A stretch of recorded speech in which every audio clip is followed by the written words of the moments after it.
Informasi lainnya pemirsa, seorang bocah 5 tahun tercebur dan hilang terbawa arus di aliran Kali Krukut, Tanah Abang, Jakarta Pusat pada Selasa pagi. Ironisnya, seorang remaja berusia 18 tahun yang mencoba menolong justru ikut hilang terbawa derasnya arus. Cuman dia nginjek lumpur kayaknya, Arife nyilem, anak. Raut kesedihan terpancar dari seorang ibu saat mengetahui anak balitanya hilang terbawa arus aliran Kali Krukut di Jalan Penjernihan Tanah Abang, Jakarta Pusat, Selasa pagi. Korban Afan, bocah laki-laki berusia 5 tahun, diduga hanyut terbawa arus aliran Kali Krukut. Diketahui, korban tercebur aliran kali saat tengah bermain sendiri menaiki motor yang terparkir di bahu jalan. Namun tiba-tiba motor yang dinaiki korban justru tumbang hingga korban terpental dan jatuh ke aliran kali. Mengetahui kejadian tersebut, Arif, seorang remaja berusia 18 tahun, langsung menceburkan diri ke dalam kali untuk menolong korban. Naas derasnya arus air justru membuat Arif ikut hilang terbawa arus. Seorang rekan Arif sempat ikut menceburkan diri untuk melakukan pertolongan, namun sayang tak mampu menemukan kedua korban. Buat menolongin. Yang nolongin, pas nolongin dia tolongin lagi, cemplung lagi, terus dia kelem dua-duanya. Oh, berarti yang satu selamat. Yang satu selamat, yang dua nggak ketemu. Itu bocah berapa tahun?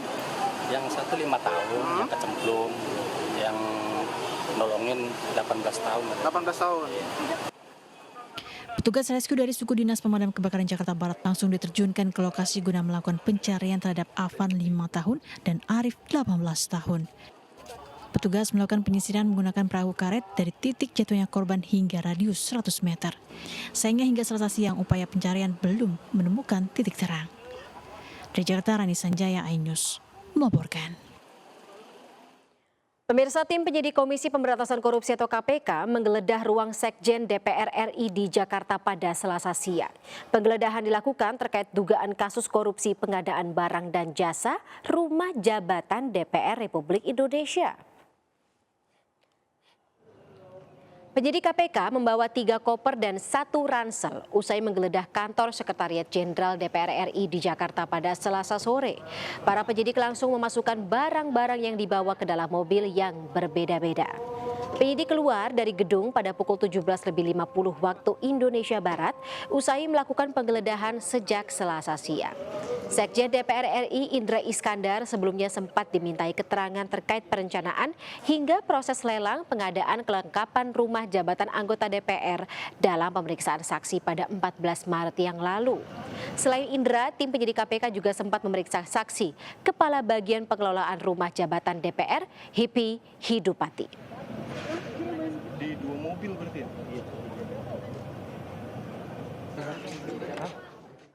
Sementara itu pemirsa, jelang keberangkatan jemaah calon haji, Menteri Agama Yakut Khalil Qomas melakukan pertemuan dengan Menteri Haji dan Umroh Saudi Arabia di Jakarta.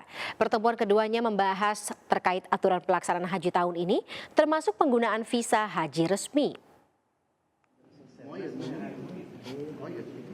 Setelah melakukan pertemuan secara internal, Menteri Agama Republik Indonesia Yakut Khalil Qomas bersama Menteri Haji dan Umroh Arab Saudi Taufik Al-Rabia menyampaikan hasil pertemuannya dalam konferensi pers di Hotel Four Seasons Jakarta. Keduanya menegaskan bahwa aturan penggunaan visa dalam ibadah haji hanya boleh menggunakan visa haji yang resmi, bukan visa perjalanan liburan, visa kerja, maupun visa yang lain. Kedua pemerintah yang bekerja sama dalam mengakomodir pelaksanaan haji dan umroh ini akan menindak tegas atas penyalahgunaan aturan haji, terutama para penyedia jasa travel yang menawarkan penggunaan visa selain visa haji. Bahwa visa yang boleh digunakan untuk melaksanakan haji, ya sekali lagi visa yang boleh digunakan untuk melaksanakan ibadah haji itu hanya visa yang resmi. Visa haji dan visa mujamalah resmi yang dikeluarkan oleh Kerajaan Saudi Arabia. Visa di luar itu tidak boleh dipergunakan. Visa ziarah, visa umal atau visa apapun digunakan untuk ibadah haji tidak bisa. Dan ini pemerintah Kerajaan Saudi Arabia akan melakukan tindakan tegas terhadap siapapun yang menggunakan visa di luar visa haji resmi. Dan ini sudah dikuatkan oleh pemerintah Saudi Arabia melalui fatwa yang dikeluarkan oleh Kerajaan Saudi Arabia bahwa siapapun jamaah haji yang menggunakan cara-cara yang tidak prosedural atas ibadah mereka, maka ibadahnya dianggap tidak sah. Sementara itu pemirsa, Menteri Pertahanan Republik Indonesia sekaligus Presiden terpilih Prabowo Subianto menghadiri peringatan hari ulang tahun ke-72 Kopassus di lapangan Mako Kopassus Cijantung, Jakarta Timur pada Selasa pagi. Kopassus akan melakukan terobosan-terobosan teknologi mutakhir dengan memberdayakan industri pertahanan global. Mengusung tema Mengabdi dengan Kehormatan Pelindung Sejati Kedaulatan, acara Hari Ulang Tahun ke-72 Kopassus diawali dengan upacara dan sejumlah penampilan dari para jajaran pasukan Kopassus, termasuk pertunjukan defile pasukan dan kendaraan taktis. Kedepannya diharapkan Kopassus akan melakukan terobosan-terobosan berupa adopsi, inovasi, dan rekayasa teknologi mutakhir dengan memberdayakan industri pertahanan global yang berpegang teguh pada semangat kemandirian melalui penguatan industri pertahanan dalam negeri guna mencapai postur Kopassus yang ideal.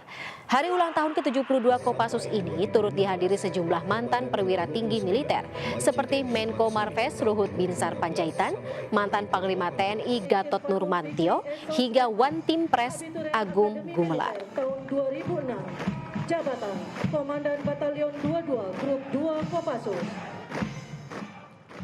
Partai Kebangkitan Bangsa atau PKB dan Partai Persatuan Pembangunan atau P3 sepakat berkoalisi dalam Pilkada November mendatang. Namun begitu, P3 akan lebih dahulu fokus pada gugatan di Mahkamah Konstitusi atau MK demi bisa lolos Parliamentary Threshold atau PT ke Senayan.